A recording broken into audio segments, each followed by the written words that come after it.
दोस्तों, मेरा नाम है करण कुमार और आप मेरे साथ देख रहे हैं रीडिंग एकेडमी।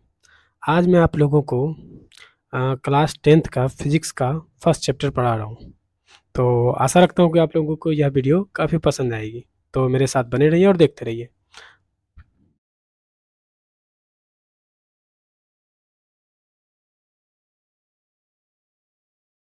तो हमारा फर्स्ट चैप्टर है प्रकाश की प्रकृति एवं परावर्तन। प्रकाश की प्रकृति एवं परावर्तन है, ठीक है। प्रकाश की प्रकृति एवं परावर्तन। तो सबसे पहले हमें ये जानना है कि प्रकाश कहते किसको हैं, ठीक है। हमें ये जानना है कि प्रकाश कहते हैं किसको है। प्रकाश जो हमारा है ये प्रकाश हम कहते हैं किसको है, ये हमें जानना है। तो प्रकाश का देखिए डेफिनेशन क्या है। आप ये देखिए कि प्रकाश का यहाँ पर डेफिनेशन क्या है। यहाँ पर प्रकाश का डेफिनेशन क्या है कि प्रकाश एक ऊर्जा का रूप हो। एक प्रकाश जो है क्या है, प्रकाश एक ऊर्जा का रूप होती है जो हमें किसी भी वस्तु को देखने में मदद करती है। उसे हम प्रकाश कहते हैं, ठीक है। तो प्रकाश जनरली देखा जाए तो प्रकाश बहुत आप हायर क्लास में पिछले क्लास में भी पढ़ते आ रहे हैं, 7th 8th में भी पढ़ा होगा कि प्रकाश के बारे में, प्रकाश के चैप्टर को, प्रकाश का परावर्तन के बारे में पढ़ा होगा। तो सभी क्लास में आप जाते हो तो सभी क्लास में डेफिनेशन अलग अलग तरीके से बताया जाता है। किसी में कण बताएगा, किसी में तरंग बताया जाएगा, किसी में ऊर्जा बताया जाएगा। तो जनरली ये सब उसकी प्रॉपर्टीज है। देखा जाए तो कि सब मतलब जैसे जैसे आप लेवल अप करते जाते हो वैसे वैसे डेफिनेशन चेंज होते जाता है, वैसे वैसे हर लेवल होते जाता है, ठीक है। वैसे वैसे आप क्लियरिफाई भी होते रहोगे। हाँ, तो जनरली देखा जाए तो प्रकाश से हमें बेनिफिट क्या होता है। प्रकाश जनरली हमें देखा जाए तो प्रकाश हमें किसी भी चीज को देखने में मदद करती है, क्योंकि यदि प्रकाश नहीं रहे तो हम किसी भी वस्तु को देख नहीं सकेंगे। आप जनरली आप सोच के भी देख लो, आप अंधेरे में मान लो अंधेरे में खड़े हो और आप नमक का डब्बा ढूंढ रहे हो अपने घर पे, या फिर किसी भी चीज को ढूंढ रहे हो अंधेरे में, तो आप उसे ढूंढ नहीं पाओगे। कारण, क्योंकि आप अंधेरा है इसलिए आप ढूंढ नहीं पाओगे। उसके लिए आपको क्या चाहिए, एक लाइट चाहिए, प्रकाश चाहिए। चाहे आप सूर्य के प्रकाश हो, चाहे लाइट का प्रकाश हो, चाहे टॉर्च का प्रकाश हो। तो प्रकाश जनरली हमें क्या काम करता है, प्रकाश से हमें क्या बेनिफिट होता है, उसकी डेफिनेशन हम बाद में देखते हैं। हर लेवल में हम उसके आगे जाकर डेफिनेशन उसके पढ़ते रहेंगे। जनरली हम प्रकाश को क्या बोलते हैं, प्रकाश एक ऐसा ऊर्जा है जो हमें किसी भी वस्तु को देखने में क्या करता है, मदद करती है। उसे हम क्या कहते हैं, उसे हम प्रकाश कहते हैं। तो देखिए, जैसे मान लीजिए हमें ये देखना है, ये ठीक है, ये हमें देखना है ये, या फिर आपको कोई चीज मान लीजिए आपको ये देखना है, सॉरी, आपको मान लीजिए ये चीज देखना है, ठीक है, ये चीज देखना है। तो आप प्रकाश प्रकाश क्या करेंगे, प्रकाश आप इस पे लगाएंगे तो ये आपसे रिफ्लेक्ट होकर आपके ऊपर आंखों पर आएगा। यहाँ पर आपकी आंख है मान लीजिए, तो आपको दिखाई देगा। तो उसको, उस तरह का जो क्रिया होता है उसको हम प्रकाश बोलते हैं। मान लीजिए आपको ये जो है ना, यहाँ पे शीशा देखना है, तो आपको उसके लिए लाइट मारना पड़ेगा तो ही आप शीशा देख पाओगे। अंधेरे में तो आप जनरली देख ही नहीं पाओगे शीशे को, चाहे कुछ भी हो जाए, आप अंधेरे में शीशे को देख ही नहीं पाओगे। तो प्रकाश जान गए कि प्रकाश हम किसे कहते हैं, ठीक है। तो प्रकाश हमें मालूम चल गया कि हमें प्रकाश किसको कहते हैं। तो अब हम नेक्स्ट स्लाइड पे चलते हैं। तो नेक्स्ट स्लाइड हमारा क्या कहता है वो देखते हैं, ठीक है। तो नेक्स्ट स्लाइड पर हम चलते हैं। नेक्स्ट स्लाइड है हमारा प्रकाश की प्रकृति, ठीक है। नेक्स्ट स्लाइड हमारा क्या है, नेक्स्ट स्लाइड है हमारा प्रकाश की प्रकृति। मतलब प्रकाश तो समझ गए प्रकाश किसको कहते हैं, प्रकाश से हमें क्या बेनिफिट होता है हमें पता चल गया। अब ये जानना है कि प्रकाश की प्रकृति होता क्या है, नेचर ऑफ अ लाइट क्या होता है। तो प्रकाश की प्रकृति जो है ना, प्रकाश की प्रकृति होता है कि प्रकाश एक प्रकार का विद्युत चुंबकीय तरंग होता है। ये इसकी प्रकृति हुई। प्रकाश का जो प्रकृति है वह एक विद्युत चुंबकीय तरंग की तरह काम करता है। और किस तरह काम करता है, और उसकी प्रकृति होती है अनुप्रस्थ तरंग होती है, अनुप्रस्थ तरह की होती है। तो सबसे पहले हमें ये जानना है कि ये जो है यहाँ पे लिखा हुआ है विद्युत चुंबकीय तरंग, मतलब यहाँ पे जो आपका लिखा हुआ है, यहाँ पर क्या लिखा हुआ है, एक मिनट, ठीक है। तो यहाँ पे जो आपका लिखा हुआ है इसको मैं इरेज कर देता हूँ, ठीक है। तो यहाँ पे जो हमारा लिखा हुआ है, क्या लिखा हुआ है, यहाँ पर हमारा लिखा हुआ है विद्युत चुंबकीय तरंग। यहाँ पे हमारा लिखा हुआ है विद्युत चुंबकीय तरंग, और यहाँ पे लिखा हुआ है हमारा अनुप्रस्थ तरंग। किसको बोलते हैं? तो विद्युत चुंबकीय तरंग किसको कहते हैं वो हमें समझना है सबसे पहले। तो देखिए विद्युत चुंबकीय तरंग हम उसको बोलते हैं, विद्युत चुंबकीय तरंग जो है, विद्युत चुंबकीय तरंग हम उसको बोलते हैं जिसमें किसी भी वस्तु को या फिर किसी भी चीज को ट्रैवल के लिए, मतलब जाने के लिए किसी माध्यम की आवश्यकता नहीं होती है। जैसे, मतलब आप डेफिनेशन नहीं समझ में आया होगा, लेकिन मैं तब फिर आपको समझा रहा हूँ, क्लियरिफाई कर रहा हूँ कि विद्युत चुंबकीय तरंग किसको कहते हैं। विद्युत चुंबकीय तरंग उसको कहते हैं जिसमें किसी भी तरंग को जाने के लिए, एक जगह से दूसरे जगह जाने के लिए किसी भी माध्यम की आवश्यकता नहीं होती है। लेट सपोज, आप समझो इस चीज को, मान लीजिए आपको दिल्ली से पटना जाना है, तो आप किस किस माध्यम से जाओगे? दिल्ली से पटना जाना है, किस माध्यम से जाओगे? तो आपके पास बहुत से ऑप्शन है। आप गाड़ी से जा सकते हो, ट्रेन से जा सकते हो, आप प्लेन से जा सकते हो, ये सब आपके पास माध्यम है। लेकिन विद्युत चुंबकीय तरंग जो है इसमें ऐसा कुछ ऑप्शन नहीं है। विद्युत चुंबकीय तरंग एक ऐसा तरंग होता है जिसको एक जगह से दूसरे जगह जाने के लिए किसी माध्यम की आवश्यकता नहीं होती है। तो ये विद्युत चुंबकीय तरंग जो है आखिर है कौन? ये विद्युत चुंबकीय तरंग जो आखिर कौन है? एक प्रकाश है। कौन है? तो प्रकाश है विद्युत चुंबकीय तरंग। तो प्रकाश को भी आप ही सोचिए, एक तरह से सोचने वाली बात है। प्रकाश, सूर्य जो है पृथ्वी के ऊपर है, ठीक है, सूर्य जो है पृथ्वी के ऊपर है। तो क्या आज तक सूर्य को वहां से, मतलब अंतरिक्ष से पृथ्वी तक आने में किसी गाड़ी या प्लेन या हवाई जहाज, किसी भी चीज की आवश्यकता पड़ी है क्या? अब सोच के बताइए, क्या कभी पड़ी है क्या? नहीं पड़ी है ना। हाँ, कभी भी प्रकाश को पृथ्वी तक आने के लिए कभी भी किसी चीज की आवश्यकता नहीं पड़ी है। कभी भी किसी चीज की आवश्यकता नहीं पड़ी है। इसीलिए हम उसको क्या बोलते हैं? विद्युत चुंबकीय तरंग बोलते हैं। तो ये गाड़ी भी जो है, ये गाड़ी जैसे देख रहे हैं, गाड़ी पे जैसे हम एक जगह से दूसरी जगह जाने के लिए हम गाड़ी की आवश्यकता की है, लेकिन विद्युत चुंबकीय तरंग में ऐसा नहीं होता है। वो किसी भी तरह जाने के लिए उसको किसी चीज की आवश्यकता नहीं होती है। जिस प्रकार प्रकाश भी, सूर्य का प्रकाश भी एक ऐसा चीज है जिसको आने जाने के लिए किसी भी चीज की आवश्यकता नहीं होती है। आप टॉर्च का ही प्रकाश क्यों ना ले लो, आप लाइट का बल्ब का ही प्रकाश क्यों ना ले लो, आपको एक जगह से दूसरी जगह प्रकाश पहुंचाना है तो आप किसी भी चीज की आवश्यकता नहीं पड़ेगी, किसी बीच वाले की जरूरत नहीं पड़ेगी। तो इसीलिए हम प्रकाश को क्या बोलते हैं? विद्युत चुंबकीय तरंग बोलते हैं, उसकी प्रकृति हुई प्रकाश की। अब हमें यह जानना है कि ये अनुप्रस्थ तरंग क्या है। अब हमें क्या जानना है कि हमें ये अनुप्रस्थ तरंग क्या होता है, अनुप्रस्थ क्या होता है। ठीक है, तो अनुप्रस्थ देखिए क्या होता है। अनुप्रस्थ, ये देखिए अनुप्रस्थ क्या होता है, ये देखिए।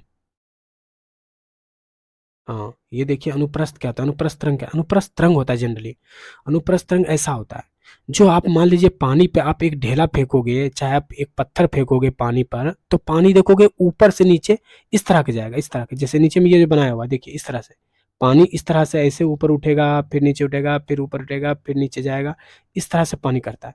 तो हम उसको बोलते हैं अनुप्रस्थ तरंग, अनुप्रस्थ तरंग।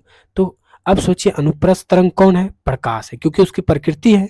तो अब सोचिए ये प्रकाश जो है क्या इस तरह से गमन करता है क्या?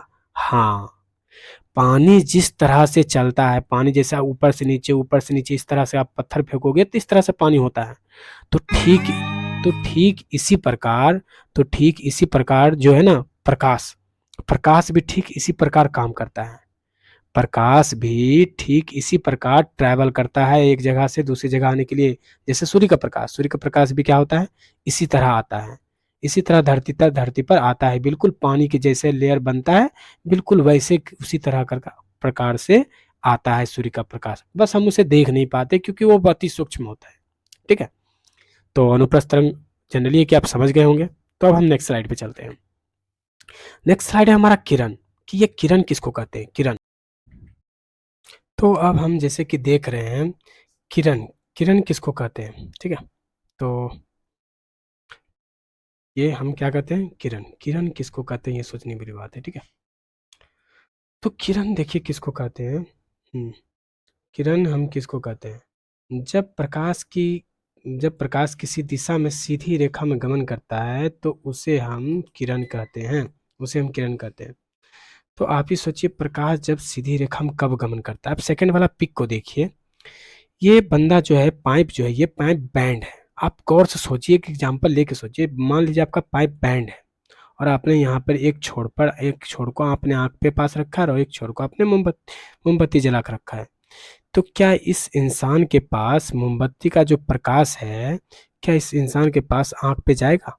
नहीं जाएगा। क्यों? क्योंकि पाइप बैंड है। पाइप बैंड है, गौर से समझिए आप। पाइप बैंड था तो प्रकाश इस इंसान के आंखों तक नहीं गया। लेकिन ये फर्स्ट में देखिए, जब पाइप यहाँ सीधा है, देखिए पाइप क्या है, सीधा है। तो जब पाइप सीधा है तो ये प्रकाश इस इंसान तक आंख में गया। कौन गया? प्रकाश गया। तो इससे स्पष्ट क्या होता है कि प्रकाश जो है सीधी रेखा में गमन करता है, टेढ़ी रेखा में नहीं गमन करता है। यदि टेढ़ी रेखा में गमन करता तो प्रकाश एक छोर से दूसरे छोर तक जरूर आता। तो प्रकाश दूसरे छोर तक नहीं आया, तो इससे स्पष्ट होता है कि प्रकाश सीधी रेखा में गमन करता है। तो जब प्रकाश सीधी रेखा में गमन करता है तो जो जो प्रकाश सीधी रेखा में गमन करता है तो उसको हम क्या कहते हैं? किरण कहते हैं। उसको हम क्या कहते हैं? किरण कहते हैं। क्योंकि प्रकाश सीधी रेखा में जब गमन करता है तो उसको हम किरण कहते हैं।